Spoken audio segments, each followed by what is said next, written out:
Hello all, and welcome to this deep dive into Thomas Hobbes and his most famous work, Leviathan.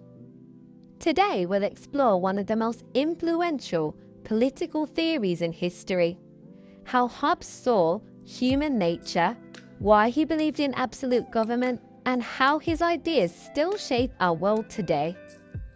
By the end of this session, you'll understand why Hobbes' vision was revolutionary, controversial, and still debated centuries later.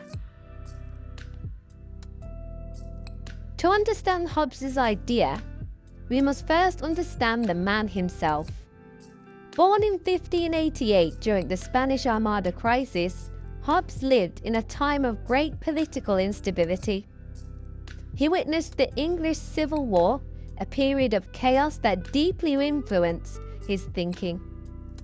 Seeing society torn apart by conflict, he became obsessed with one question: how can we prevent disorder and maintain stability?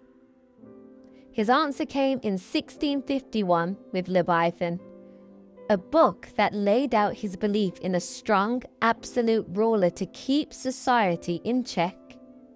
Unlike many thinkers of his time, Hobbes rejected divine right monarchy. Instead, he argued that government gains their power from the people, but once in power, they must rule with total authority. Now let's step into what Hobbes calls the state of nature. Imagine a world with no government, no laws, no rules. What would life be like? According to Hobbes, it would be brutal. He described it as a war of all against all, a constant struggle for survival. Without authority, there would be no trust, no justice, no morality. People would act purely in their self-interest, leading to endless violence. Hobbes famously wrote that life in this state would be solitary, poor, nasty, brutish, and short.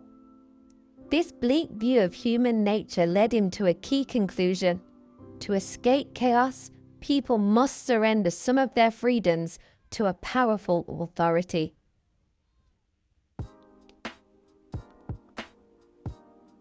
So how do we escape this brutal state of nature?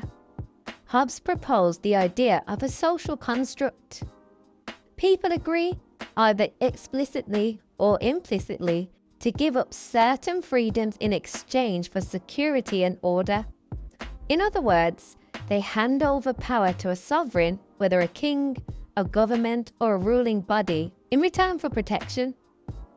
Importantly, Hobbes believed this contract was not between the people and the ruler, but between individuals themselves. Once they submit to a ruler, they cannot take back their power.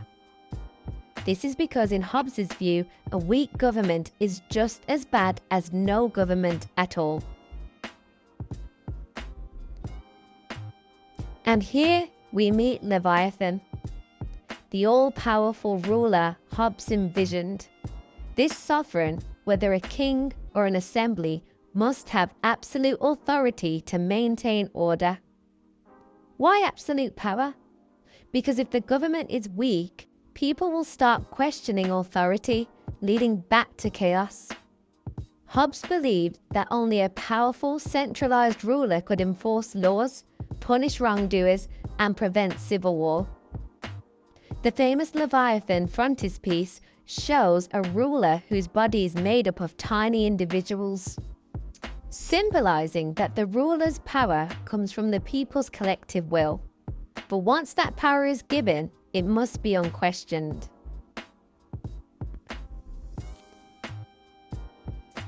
Let's look at Hobbes' key quotes that capture his ideas. First, covenants without the sword are but words. This means that agreements and laws are meaningless without the power to enforce them. Second, the condition of man is a condition of war of everyone against everyone.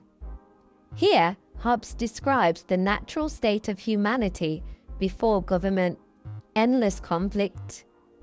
And finally, Fear and I were born twins together.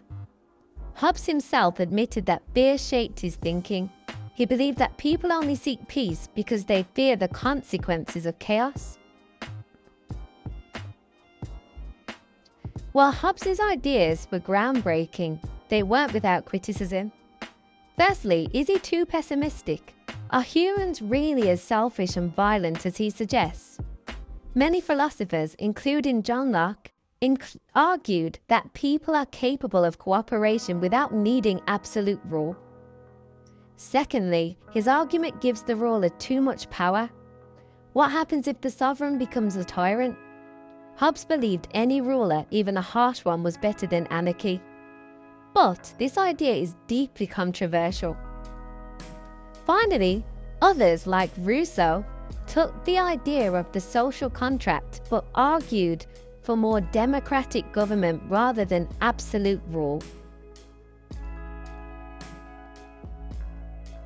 Despite criticism, Hobbes' ideas have shaped modern political thought.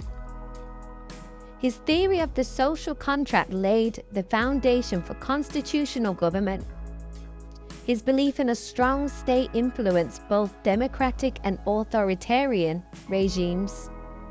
Even today, governments balance security versus freedom, echoing his ideas. We see Hobbes' influence in debates about surveillance, law enforcement, and national security, where governments claim they need more power to keep people safe. To wrap up, let's summarize. Hobbes believed people are naturally selfish and violent. In a state of nature, life will be chaotic and full of conflict. To avoid this, people enter into a social contract, giving up freedoms for security. A powerful sovereign or Leviathan must have absolute authority to maintain peace. His ideas have influenced modern government but are debated to this day. So what do you think? Do humans need a strong ruler to keep society in order, or is Hobbes too extreme? His ideas challenge us to consider the balance between freedom and security, authority and individual rights. These are still questions that shape our world today. Thank you for joining this session on Thomas Hobbes and Leviathan. If you found this interesting, keep exploring philosophy, because understanding these ideas help us understand the world we live in today. Follow more for more philosophy and English content. Bye!